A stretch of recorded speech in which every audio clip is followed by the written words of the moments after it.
सुना था कि बेहद सुनहरी है दिल्ली, समंदर सी खामोश गहरी है दिल्ली, मगर एक माँ की सदा सुन ना पाए तो लगता है गूंगी और बहरी है दिल्ली, है ना। आपको पता है कि जेएनयू में प्रोफेसर कहाँ से भरे जा रहे हैं। आपको ये भी मालूम है कि पिछले 8 सालों से देश के हर एक यूनिवर्सिटी पर, हर एक कॉलेजों पर किनका कब्जा है। तो जेएनयू में जो लिखा गया है ब्राह्मणवाद भारत छोड़ो या फिर बनिया भारत छोड़ो, भारत हिंदू मुस्लिम सिख ईसाई सबका है। हमारे राहुल गांधी जी इसी भारत को जोड़ने के लिए, भारत को छोड़ने के लिए नहीं, भारत को तोड़ने के लिए नहीं, इसी भारत को जोड़ने के लिए कश्मीर से लेकर कन्याकुमारी तक पद यात्रा कर रहे हैं। वो लोग अपनी राजनीति को चमकाने के लिए, वो लोग अपने आप को सुपीरियर साबित करने के लिए, या फिर वो लोग अपने आप को मार्केट में आने के लिए कुछ किसी भी हद तक गिर सकते हैं। तो पेश तो होगा अदालत में मुजरिम, पेश तो होगा अदालत में मुकदमा, बेशक जुर्म कातिल के ही सर हो, ये ज़रूरी तो नहीं। जेएनयू का नाम जब आपके जहन में आता होगा तो यही लगता है कि यहाँ पर हर रोज़ कोई ना कोई आंदोलन होता रहता है और जेएनयू विवादों में रहता है। लेकिन जेएनयू में इस बार कोई आंदोलन नहीं हो रहा है, उसके बाद भी विवादों में आ गया है, क्योंकि ब्राह्मण और बनियों के खिलाफ दीवारों पर नारे लिखे गए हैं जेएनयू कैंपस के अंदर। तस्वीरें आप देख रहे होंगे। आज इन्हीं सब मुद्दों पर बातचीत करने के लिए हमारे साथ मौजूद हैं मसूद रजा खान साहब जो हैं जेएनयू यूएसआई के जनरल सेक्रेटरी हैं। खान साहब, किस तरीके से आप देख रहे हैं पूरे मामले को? सबसे पहले तो धन्यवाद आपका।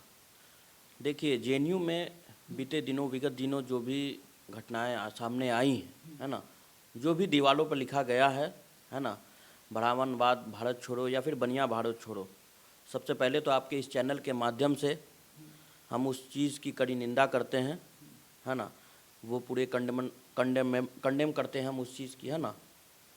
और इसके साथ साथ आपके माध्यम से हम जेएनयू प्रशासन से ये आग्रह करते हैं कि ये जो भी घटना हुई है, जेएनयू पे जो भी असामाजिक तत्व आके जो भी चीज़ें लिखे हैं, जिनके भी खिलाफ लिखे हैं, एक जांच कमेटी बैठाई जाए और इसमें जो भी छात्र हैं, इसमें लिप्त जो भी छात्र हैं, उन सभी पर कड़ी से कड़ी कार्रवाई की जाए और साथ ही साथ तत्काल प्रभाव से उन्हें कैंपस से आउट ऑफ बॉन्ड किया तो जाए। रटी रटाई बातें हो जाती हैं, लेकिन कुछ लोग हैं जो लोग खुलेआम कह रहे हैं कि एबीवीपी के गुंडों ने लिखा है, जो एबीवीपी जुड़े हुए लोग हैं उन लोगों ने लिखा है। देखिए, जो लोग ये कह रहे हैं कि एबीवीपी ने लिखा है ना, या फिर ये बातें आ रही हैं कि एबीवीपी ने लिखा है, तो आप देख सकते हैं कि पिछले 8 सालों से कौन ऐसी पार्टी है ना, या किस पार्टी का छात्र विंग है जो हमेशा से ये कहता है, किसी एक समुदाय को देश छोड़ने की बात करता है। तो शायद उसी के तर्ज पे ये भी हो सकता है। कौन से लोग, जरा खुलकर बताइए, एक्सप्लेन कीजिए। देखिए, ये तो पार्टी क्या बोलता है, जेएनयू प्रशासन का मामला है, वो तय करे कि ये दीवारों पर जो लिखा है इस पे किसका नाम है। ये एबीपी वाले लेफ्ट पे आरोप लगा रहे हैं, लेफ्ट वाले एबीपी पे लगा रहे हैं, है ना। ये आरोप और प्रत्यारोप का जो दौर चल रहा है, इससे हट के आप देख सकते हैं कि कितनी मतलब संवेदनशील चीज़ लिखी हुई है।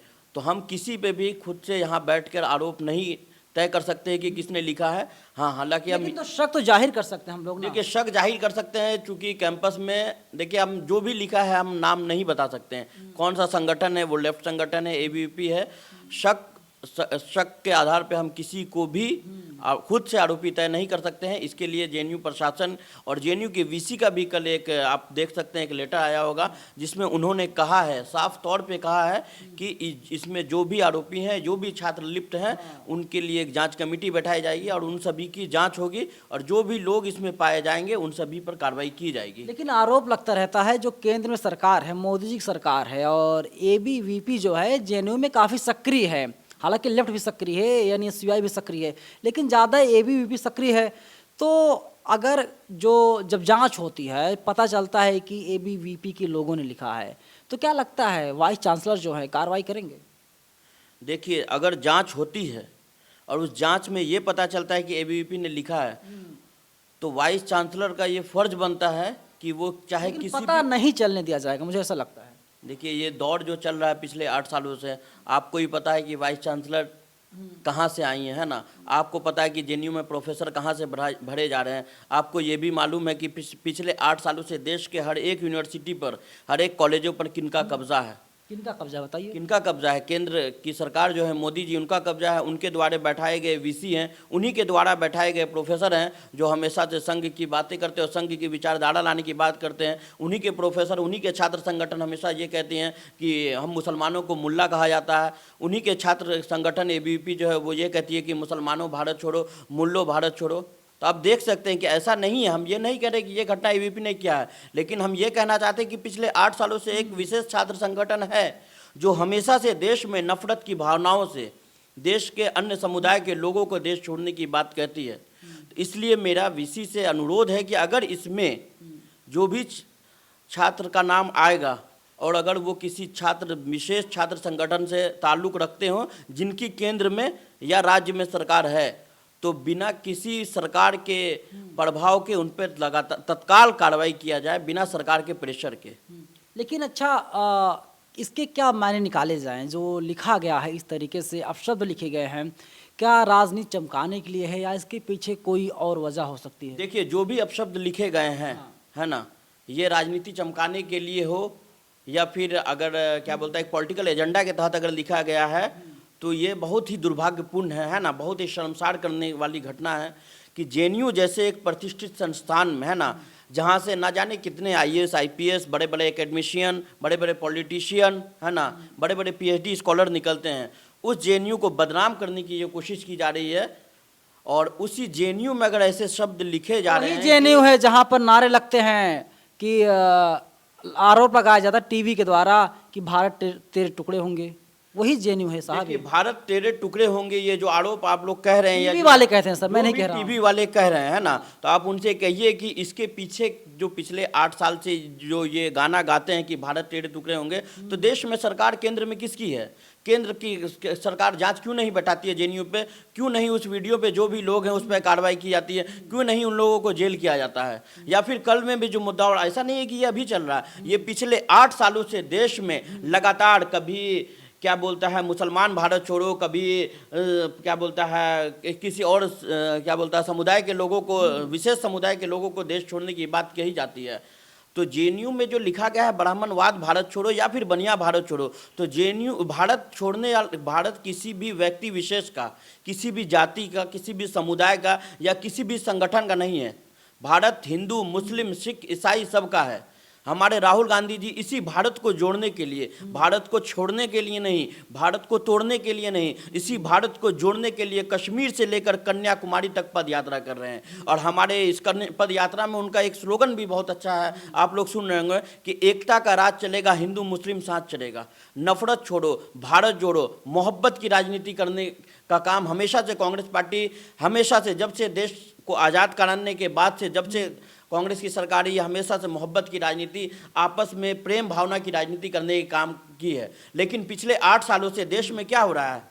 ब्राह्मणवाद भारत छोड़ो या फिर बनिया भारत छोड़ो, मुसलमान भारत छोड़ो, हमेशा से एक व्यक्ति को दूसरे व्यक्ति से, ब्राह्मण को क्या बोलता है बहुजन समाज से, मुसलमान को हिंदुओं से, एक व्यक्ति को दूसरे व्यक्ति से लड़ाने का काम कर रही है। हमेशा से एक जाति को दूसरे जाति से लड़ाने का काम ये कौन करती आई है? ये भारतीय जनता पार्टी करती आई है। ये भारतीय जनता पार्टी का छात्र संगठन एबीवीपी करता आया है। और मुझे ये कहने में बिल्कुल भी गुरेज नहीं है कि ये जो दीवारों पर लिखा गया है कि उसमें किसी भी विशेष छात्र संगठन का हाथ नहीं हो। वो लोग अपनी राजनीति को चमकाने के लिए, वो लोग अपने आप को सुपीरियर साबित करने के लिए, या फिर वो लोग अपने आप को मार्केट में आने के लिए कुछ किसी भी हद तक गिर सकते हैं। मसूद भाई, आप इतना गंभीर आरोप लगा रहे हैं, तो डर नहीं लगता कि आप मुसलमान भी है, जेएनयू में पढ़ाई करते हैं, आपके ऊपर देशद्रोह की धारा लग जाएगी, आपके ऊपर यूएपीए लग जाएगा, जेल भेज दिया जाएगा? देखिए, डर की बात से क्या ईमान की बात नहीं कहेंगे, या डर से क्या सच जो है, जो हम लोग देखते आ रहे हैं वो नहीं कहेंगे। मैं आग से लड़ने निकला हूँ, अंगारों से क्या डरना। तो हमें मालूम है कि अगर हम उनके खिलाफ कुछ कहेंगे, हमें मालूम है कि अगर हम उनके खिलाफ बयान देंगे, हमें मालूम है अगर हम उनके छात्र संगठन के खिलाफ बयान देंगे, तो चूंकि हम मुसलमान हैं इसलिए हम पर यूएपीए लगा जा सकता है, चूंकि हम मुसलमान हैं तो इसलिए हमको जेल में, चूंकि हम मुसलमान हैं तो हम पे लगाया जा सकता नहीं है, हम पे लगाया गया है। जेएनयू के छात्र शर्जील इमाम को आप देख लीजिए, जेएनयू के उमर खालिद को देख लीजिए, जामिया के मिरान हैदर को देख लीजिए, उनका आरोप क्या है? उनका आरोप सिर्फ इतना है कि उन्होंने केंद्र की सरकार के खिलाफ, उनके जो क्या बोलता है नीति के खिलाफ अपनी आवाज़ को उठाने का काम किया था। छात्र हितों के मुद्दे में केंद्र सरकार के खिलाफ अपनी आवाज़ को बुलंद किया तो केंद्र सरकार ने उनके खिलाफ कोई बोले नहीं। उनकी आवाज़ को दबाने के लिए उनकी आवाज़ को जेल के दीवारों के अंदर कैद कर दिया गया है। तो वही काम आप भी कर रहे हैं नेशनल देखिए, दस्तक बैठ के। हम वही काम नहीं कर रहे हैं। भले ही हमें जेल कर दिया जाए, हमें क्या बोलता है हम पर यूएपीए लगाकर जेल में कैद कर दिया जाए, हमें मार दिया जाए, लेकिन छात्र हितों की बात होगी, देश को बचाने की बात होगी, देश को संवारने की बात होगी या देश हित में जब भी होगी मतलब तो मसूद हम रजा बिना खान डर- तैयार है। हम बिना डरे देश हित के लिए हम तैयार हैं। आप तैयार हैं हम जेल सच जाने कहने के लिए तैयार हैं, सच कहने के लिए तैयार है। और उस सच कहने के लिए हमें जेल जाना पड़े तो चूंकि हमारे पार्टी के पूर्वज गए हैं जेल, सच की राजनीति के लिए, सत्याग्रह के लिए गांधी जी भी जेल गए थे। आदरणीय राहुल गांधी जी को भी पिछले दिनों बहुत परेशान किया गया। अभी अब क्या, अगर हमें भी परेशान किया जाएगा तो सत्य को कहने के लिए अगर जेल जाने की ज़रूरत पड़ती है तो हम जेल जाने के लिए। मोदी जी की जो ये क्या बोलता है टीम है जो जेएनयू में ना जाने क्या क्या खोज लेती है, हम तो नाम भी नहीं लेंगे, हम नाम भी नहीं कॉन्डम लेंगे। खोज लेती है, कभी कुछ हाँ, खोज लेती है। खोज लेती है। वही जांच आयोग की टीम नजीब के क्या बोलता है जो आरोपी हैं उनको नहीं ढूंढ पाई, नजीब के लाश को नहीं ढूंढ पाई, तो आप क्या कहेंगे। सीबीआई की टीम लगाई गई थी और सीबीआई की टीम ने क्लोजर रिपोर्ट दे दी। सीबीआई की टीम, नजीब की अम्मी तो अब तक बैठी हुई है। नजीब की अम्मी अब भी ये कह रही है कि बताओ मेरा नजीब कहाँ है, बताओ मेरे नजीब को मारने वाले लोग कहाँ हैं, कहाँ मिल रहे हैं। ना नजीब मिला, ना नजीब को मारने वाले लोग मिले। आज लगभग उस घटना को 6 साल से ज़्यादा हो गए हैं। नरेंद्र मोदी जी कहते हैं कि देश में आते हैं जब भी वो स्पीच देने तो आप सुनते होंगे, भाइयों बहनों, तो नजीब की अम्मी भी तो आपकी बहन थी, नजीब तो आपका भांजा था, आप ढूंढ के लाइए नजीब को। नजीब के आरोपी जो है उनको गायब करने में उनको ढूंढ के लाइए। लेकिन मोदी जी तो कह रहे हैं कि सबका साथ, सबका विकास, सबका विश्वास, सबका विकास हो रहा है सर। किसका साथ, किसका विकास और किसका विश्वास? सबका। क्या यही विश्वास है? आपस में एक दूसरे को लड़ाने से विश्वास पैदा होता है। किसका साथ अच्छा, है? जब आप नजीब को लेकर बोलते हैं तो लगता है कि इमरान प्रतापगढ़ी जो हैं अब कांग्रेस में ही हैं, तो उनके कुछ शब्दों से आप लोग प्रभावित हैं। तो एक जो उन्होंने कहा था उनकी कि एक नज़्म थी। हाँ, कौन सी? इमरान प्रतापगढ़ी भाई की एक नजीब के ऊपर नज्म आई थी, सुना था कि बेहद सुनहरी है दिल्ली, समंदर सी खामोश गहरी है दिल्ली, मगर एक माँ की सदा सुन ना पाए तो लगता है गूंगी और बहरी है दिल्ली। वास्तव में बहरी है दिल्ली। तो वास्तव में देखिए, आप अभी भी हमको लगता है कि वास्तव में गूंगी और बहरी है दिल्ली। आप देख लीजिए क्या बोलता है, शर्जील इमाम को दिल्ली के जेल में बंद किया गया है, उमर खालिद को दिल्ली के जेल में बंद किया गया, मीरान हैदर को बंद किया गया। और ना सिर्फ शर्जील इमाम, उमर खालिद, मीरान हैदर को, बल्कि ऐसे जितने भी पॉलिटिकल एक्टिविस्ट हैं जो भी इस सरकार के खिलाफ आवाज़ उठाते हैं, दिल्ली की सरकार के खिलाफ आवाज़ उठाते हैं, उनको दिल्ली के क्या बोलता है 4 दीवारी में कैद कर दिया जाता है। अच्छा, बड़ा सवाल, बड़ा और इसी दिल्ली में जब एनआरसी सीए का प्रोटेस्ट चल रहा था तो जामिया पर खुले हाथ पिस्टल लहराने वाले जो छात्र थे उन पर अभी तक कोई कार्रवाई नहीं होती है। वो खुलेआम अभी घूम रहा है और शाहरुख को जेल भेज दिया और जाता है, शाहरुख को जमानत जेल नहीं भेज मिलती। दिया जाता है। तो पेश तो होगा अदालत में मुजरिम, पेश तो होगा अदालत में मुकदमा, बेशक जुर्म कातिल के ही सर हो, ये ज़रूरी तो नहीं। आपने भी बनाया है ये मैंने इसलिए कहा है क्योंकि आप देखिए कि अभी आपने जो इससे पहले ये सवाल पूछा कि अगर इस आयोग की कमेटी जो बैठेगी इसमें अगर एबीवीपी के छात्रों का नाम आता है तो क्या वीसी कार्रवाई करेंगी, तो इसी को लेकर मेरा ये कहना है कि पेश तो होगा मुकदमा, अदालत में तो मुकदमा पेश होगा, लेकिन जुर्म कातिल के ही सर हो, जो कातिल हैं उसी के ही सर हो जुर्म, ये ज़रूरी तो नहीं। क्या इस चीज़ को आयोग की टीम है, उन्हीं की सरकार है, उन्हीं के लोग हैं, उन्हीं के प्रोफेसर हैं, वो कॉपी में किसी और संगठन का नाम दे देंगे, किसी और लोग का नाम दे देंगे। वो मसूद को दे सकते हैं, वो मीरान को दे सकते हैं, वो शर्जील को भी दे सकते हैं, उनकी सरकार है। अच्छा, एक बात बताइए, जहाँ पर जेएनयू कैंपस, वहाँ से चंद कदम की दूरी पर प्रधानमंत्री कार्यालय है, सीबीआई दफ्तर है, मात्र 7 किलोमीटर की मात्र 7 किलोमीटर दूरी पर, चंद किलोमीटर, इसलिए मैं चंद बोल रहा हूँ कि कुछ किलोमीटर की दूरी पर तमाम एजेंसियाँ हैं। 3 दिन का वक्त गुजर गया, चारों तरफ खामोशी है, कोई बोलने के लिए तैयार नहीं है। टीवी मीडिया अलग तरीके से प्रोपेगेंडा रच रहा है। देखिए, टीवी मीडिया क्या रच रहा है इस पे तो सवाल ना ही करे तो बेहतर है। टीवी मीडिया पिछले 8 सालों से क्या रच रहा है आप ये देखिए। टीवी मीडिया पिछले 8 सालों से मोदी का गुणगान रच रहा है। बुराई क्या, हमारे देश के यशस्वी प्रधानमंत्री हैं मोदी जी। तो देश के यशस्वी प्रधानमंत्री तो हैं मोदी जी, इतने भी यशस्वी, इतने ज़्यादा यशस्वी हो गए हैं कि देश में महिला सुरक्षा की जो बात करके आए थे, आज उसी महिला के आरोपियों को जब जेल से रिहा कराया जाता है तो इसी यशस्वी प्रधानमंत्री के जो माननीय लोग हैं वो जाके उनको माला पहनाते हैं। इसी क्या बोल बिल्किस बानो की बात कर रहे हैं। हम अब देखिए, सिर्फ हम बिल्किस बानो की बात नहीं कर रहे हैं। अगर हम जब बात ये कह रहे हैं तो हम बिल्किस बानो से लेकर उत्तर प्रदेश में जो हाथरस की हमारी बहन के साथ जो हुआ, हम उसकी भी बात कर रहे हैं। उत्तर प्रदेश में जो क्या बोलता है बुंदेलखंड गांव के पास एक जो गांव है वहाँ जो हुआ, हम उसकी भी बात कर रहे हैं। अगर हम ये कह रहे हैं कि आपने कहा यशस्वी प्रधानमंत्री है, कहाँ है पिछले 8 सालों से देश में रोजगार की बात कहाँ करते हैं पिछले यशस्वी प्रधानमंत्री? यशस्वी प्रधानमंत्री होने के बाद जितने दंगे, जितने नफरत इस देश में फैलाया गया है, जो हिंदू मुस्लिम में एकता था, जो भाईचारा था, इस देश में जो वासुदेव कुटुंबकम की परंपरा थी, इस देश में जो गंगा जमुनी तहजीब थी, पिछले 8 सालों में यशस्वी प्रधानमंत्री ने भाइयों बहनों और मित्रों कहकर सबको बर्बाद कर दिया, सबको गर्क कर दिया है। अच्छा, मेरा आखिरी सवाल यही है कि चंद कदम की दूरी पर सारी जांच एजेंसियां हैं, तो कार्रवाई क्यों नहीं हो रही है? सीसीटीवी फुटेज क्यों नहीं खंगाले जा रहे हैं? अगर जेएनयू में सीसीटीवी फुटेज लगा हुआ है तो क्या कोई दबाव है क्या इस? अब ये तो जांच एजेंसियां ना बताएंगी कि उनको किनका दबाव है, या फिर उनको शक लग रहा है कि अगर इसकी जांच की जाए या फिर प्रधानमंत्री आवास से इसका ऑर्डर जाए, जांच की जाए तो इसमें हमारे ही संगठन के लोग लिप्त आ गए, तो फिर हम क्या मुंह दिखाएंगे? ऐसा भी तो आरोप, ये आरोप है आपका बहुत बड़ा। मेरा आरोप है कि तो हम तो कह रहे हैं खुल के कि जो भी जेएनयू में घटना हुई है, जो भी दीवारों पर लिखा गया है, हम ये नहीं कहें कि किसने लिखा है, हम ये कह रहे हैं कि आपके पास जांच एजेंसियां हैं, आपके पास कंपनियां हैं, आपके जांच आयोग के सभी लोग हैं, आपकी सरकार है, दिल्ली से लेकर केंद्र में आपकी सरकार है, आप जांच बैठाइए और इसमें जो भी आरोपी लिप्त हैं उनको सजा दीजिए। अच्छा, सीसीटीवी की लेकिन बात बायस्ड नहीं होना चाहिए। अगर आपके पार्टी के लोग हैं तो उनको भी सजा उतनी ही मिलनी चाहिए जितना मसूद को मिलेगा। सीसीटीवी की बात करें, क्या सीसीटीवी वगैरह लगाया गया है जेएनयू में? देखिए, जेएनयू में सीसीटीवी गेट पे लगा हुआ है, एडमिनिस्ट्रेशन ब्लॉक में जेएनयू में सीसीटीवी लगाया गया, और जहां बात कर रहे हैं जहां जिन दीवारों पर लगाया गया, तो चूंकि जेएनयू जब से बना है तब से लेकर अब तक जेएनयू के स्कूल्स एरिया में सीसीटीवी नहीं लगाया गया है। जहां पर नारे लिखे गए हैं, सीसीटीवी कल्चर नहीं है, जहां पे नारे लगे हैं वो स्कूल्स एरिया। हाँ, लेकिन जेएनयू के हर एक जगह पर, हर एक कदम की कुछ मीटर की दूरी पर आपको जगह जगह पर गार्ड्स मौजूद मिलेंगे।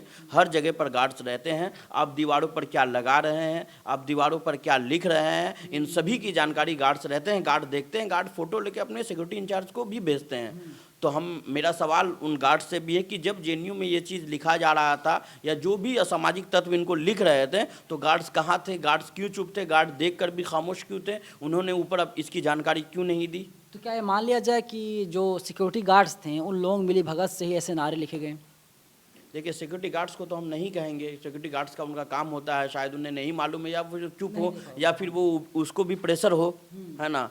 लेकिन मोदी जी जो इस पूरे संक्रमण में चुप हैं और उनकी जांच एजेंसियां चुप हैं, है ना, कोई कुछ कहने को तैयार नहीं है, ना सीसीटीवी फुटेज खंगाला जा रहा है। और ऐसा नहीं कि ये पहली बार हुआ, हर एक संक्रमण, हर एक चीज़ में, प्रकरण में जब इनके लोग फंसते हैं या इन्हें शक लगता है कि मेरे लोग फंस रहे हैं, तो मोदी जी चुप्पी साध लेते हैं। तो मुझे ये कहने में बिल्कुल भी गुरेज नहीं होता है शायद इस कत्ल में वो खुद भी शामिल, ये पीएम की खामोशियाँ कह रही हैं।